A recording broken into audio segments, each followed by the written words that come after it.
What's up, YouTubers? It's me, Johnny. I was going to make a video tonight on some of the changes I've seen here in the United States. For the viewers who don't know, I'm in Phoenix, in the Sun City area. I've been here about 3 or 4 days now, and I was walking on the bike path. Normally I ride a bicycle. In the next few days, I think Monday, I'm going to get a used bike.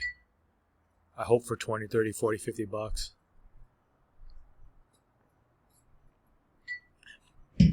Usually it's a little bit warmer here.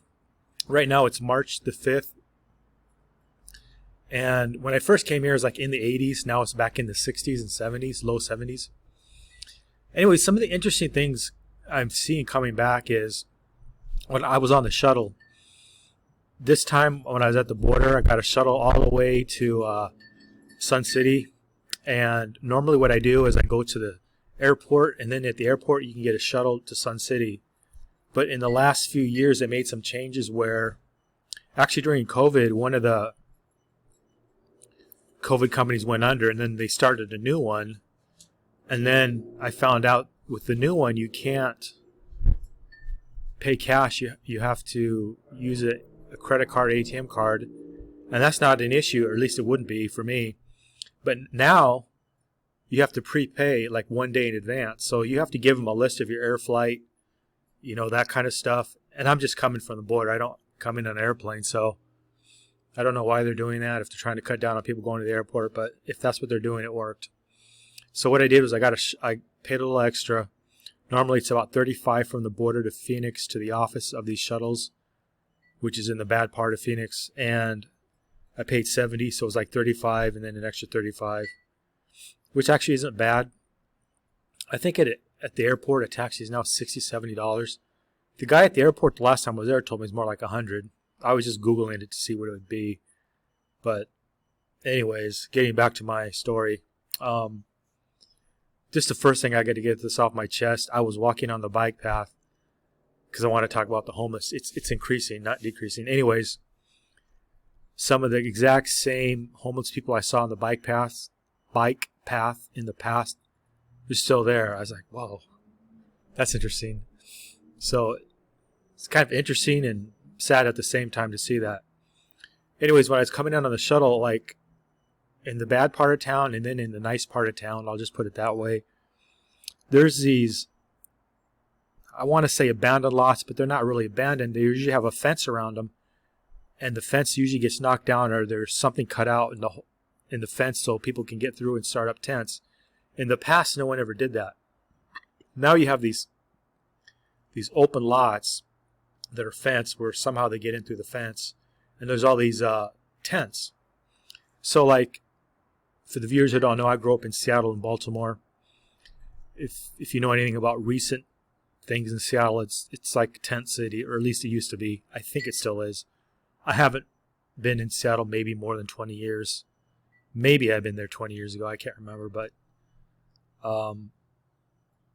it's probably 20 years. Haven't been in Baltimore probably for 15 years. But anyways, in Seattle they have tent cities and tents everywhere, and you can see it in the news. You can see clips on YouTube with all these tent cities, and a lot of times Seattle, San Francisco, that kind of those towns, they'll show footage of people living on the street, like mentally ill people going crazy, people quite literally almost dying in the streets, which is kind of sad. Anyways, a lot of that's now in Phoenix. When my parents first moved here, I never really noticed it too much. Then over the years, I kind of noticed like a handful of homeless people. Now, just for some perspective, my parents kind of live in a retirement community in Sun City. And so you wouldn't really see too much homeless. And then I noticed you started seeing it. And then the last 2 years, especially during COVID, you see homeless a lot. Anyways, I was on the bike path. I stopped beating a dead horse. But I saw the same homeless people there.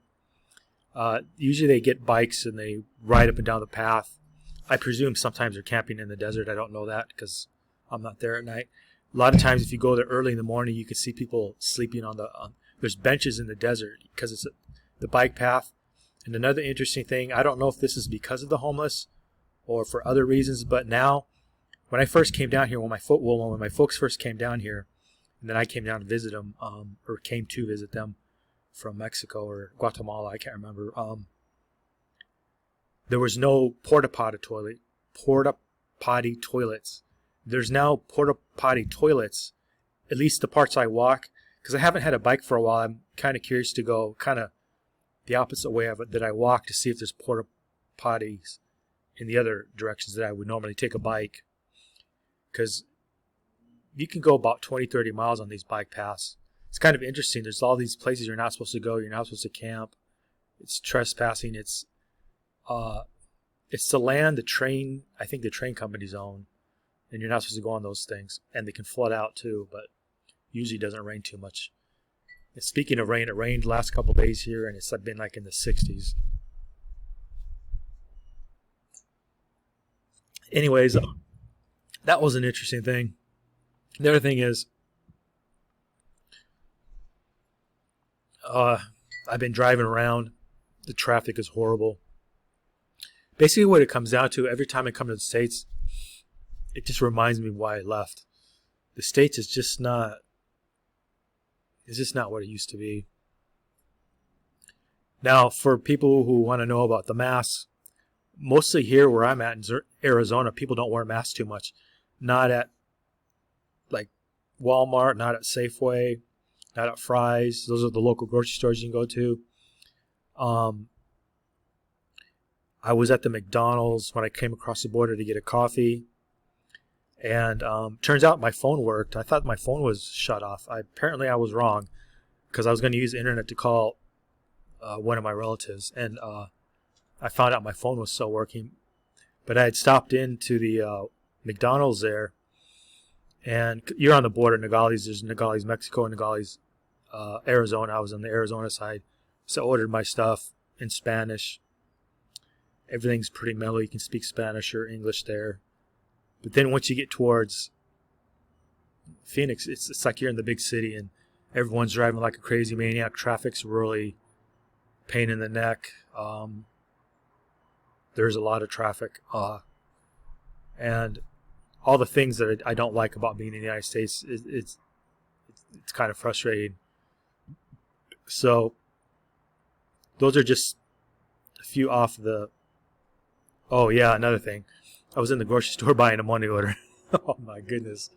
A money order now is $1. And I think in Fry's, the grocery store, it's 95 cents. And then in Walmart, it's $1.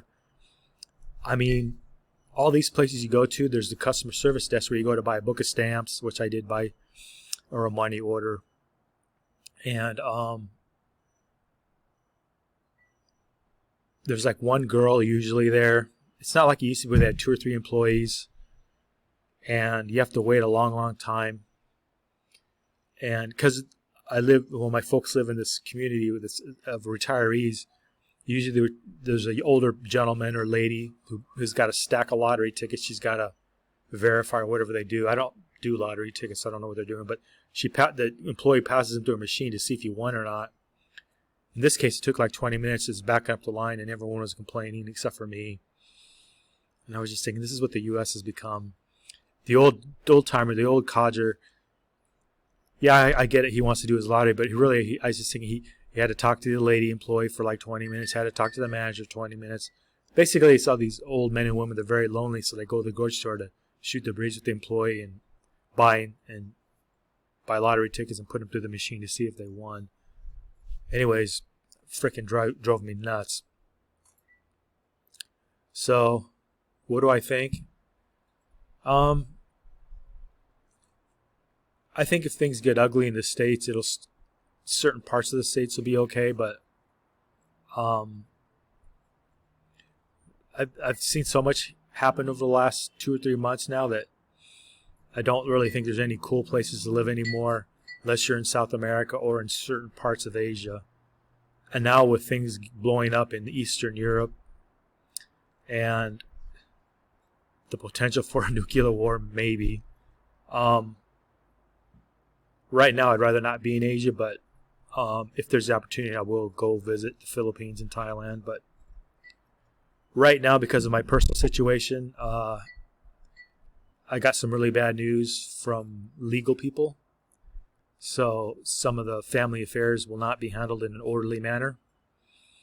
And it would be right now, with all the uncertainty, for me to stay here a few months. And so that's what I'm going to do. But when I get more clarity on my personal situation and my family's, I'm probably going to, if I had to guess, go to South America or Asia.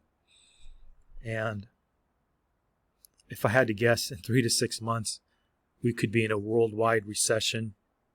There won't be a lot of jobs. In that case, you might want to be whatever part of the world you're used to living in and working and earning income in, you might want to be in that part of the world. I have a fear that's irrational about being stuck in Asia, but I did enjoy my time there. But I would like to explore more of South America. I don't know why I don't have that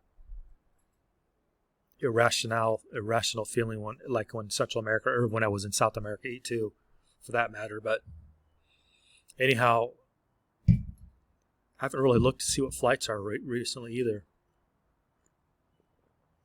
Oh, one more thing before I forget. I filled up, well, I didn't fill up the gas tank. I put in $20 worth of gas and got under 4 gallons. But gas is like $4 to $4.50 where I live. It's a big spread between $4 and $4.50. And if I had to guess, if something happens this weekend or things blow up in Russia or Ukraine, Americans are going to be paying maybe $5 for a gallon of gas. Now I realize that's not really controversial, because 4 days ago when I arrived, I think it was 4 days when I arrived in Phoenix, gas was $3.60 to $3.70. Now it's already in my neighborhood it's $4.37, $4.40. And if you drive around, you can get it for $4. But I don't know how long the economy can withstand this high fuel costs, and I don't know how that's going to affect airliners. My understanding is airspace for Russian airliners was shut off all over the world. So that affects even Western airlines where they can fly. And I've just been hearing more and more, like, I just heard someone tell me it used to be you could fly from South Africa to like Argentina in 6 hours for an affordable rate.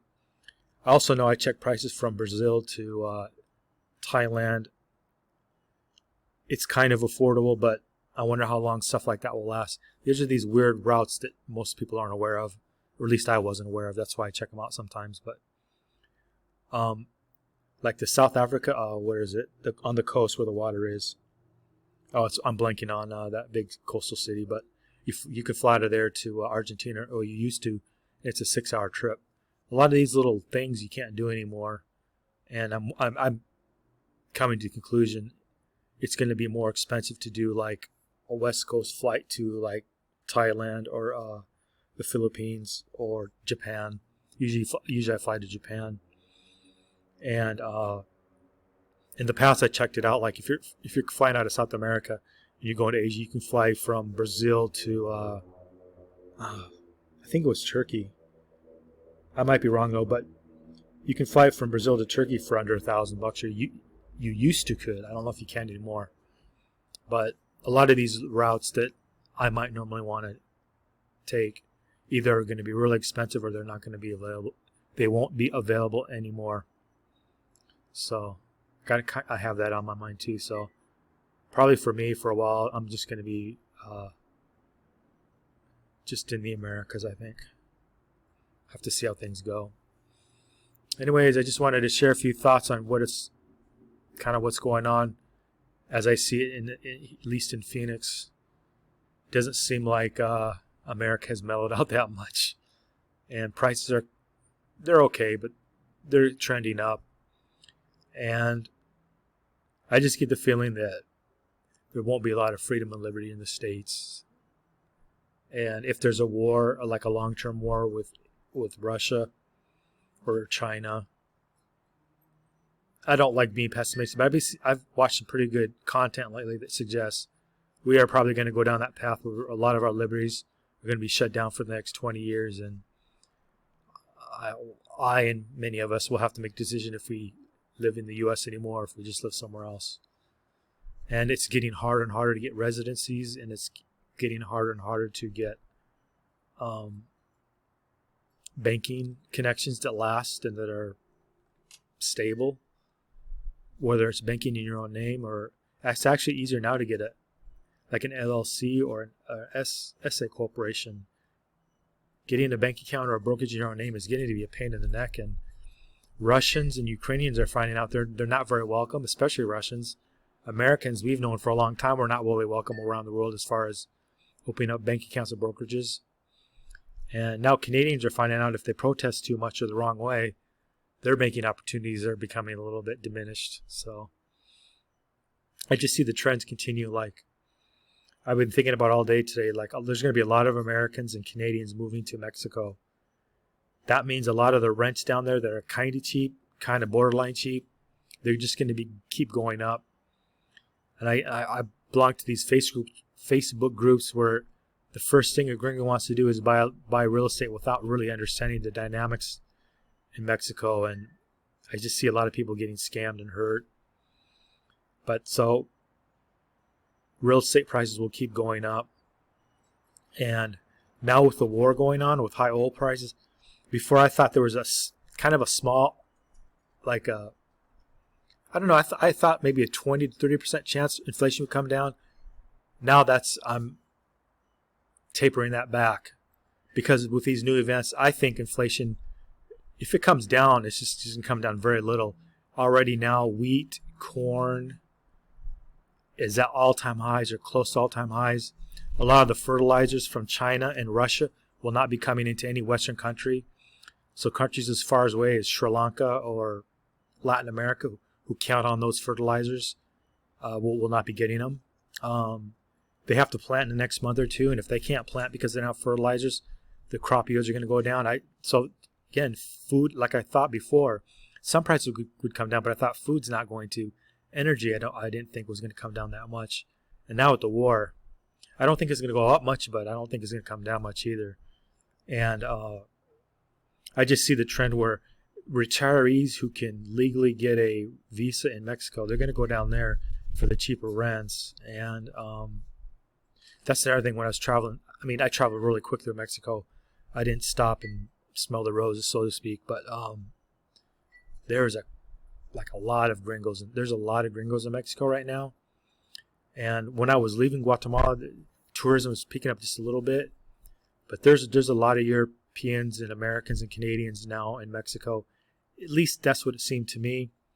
I'm not saying that's right or wrong, or whether it's a good idea or not, because I'm starting to see some conflicting reports on how gringos and tourists are being treated, which kind of make me reluctant. Well, for my travels, I know where to go and I know what to do or say, and I haven't had any trouble with police. And so I haven't had any, but I'm hearing these stories where people are getting arrested and going to jail or prison or whatever they want to call it. I'm not sure what to make of that. And so it sounds like as more gringos go down there, the police might take advantage of those gringos and ask them for more bribes. Because like I said in my previous video, the Tangerine Travels, I think it is, his girlfriend, they asked his girlfriend to pay $1,200 for a bribe for just a regular residency. And then when they refused to do that, it took them over 1 year to get their papers processed. That's the kind of shit I think is going to keep happening. And I'm not saying go or don't go to Mexico. I'm just saying that's the kind of stuff that governments are going to do now as all these gringos pull out of the United States and Canada and Europe into the Americas. They're just going to take advantage of that. So, and I don't have any solution. I just don't have any solution, because from what I've seen of Ecuador, they're not putting out the welcome mat for gringos. Paraguay, Bolivia doesn't seem to be putting out the welcome mat. Brazil is always Brazil, but even in Brazil, things They could have a new government pretty soon. The current government ain't so great, and a new government might be even worse. I still think it's a great place to maybe take a little holiday or something. Some of the more socialist places in South America, like Uruguay, they're good places to live, but not to do business. So if you're a young person, it might be too boring, and the business hurdles there are too great to do business there, which then would leave maybe Paraguay or Colombia. Those are okay, but for how much longer, I don't know. And it's getting to the point now where, like, Uruguay, because it's boring and more socialist or more government intervention, might be a safe place to live, but if you have to earn a living, it might not be so great. Then there's Argentina. Argentina is always Argentina. It's kind of like Brazil. It's always chaotic, or at least it seems that way to me. And now, if the world is going to some kind of World War III, and if the United States may be in some kind of kinetic or non-kinetic war with both Russia and China, I don't think travel opportunities are going to be like what they used to be. Like I said in previews, I don't think we're going back. This is a new normal, and you're going to have to decide where to hunker down or what region you want to hunker down and travel in that region for a while. Because I personally don't have an interest in going to Eastern Europe or Western Europe for that matter.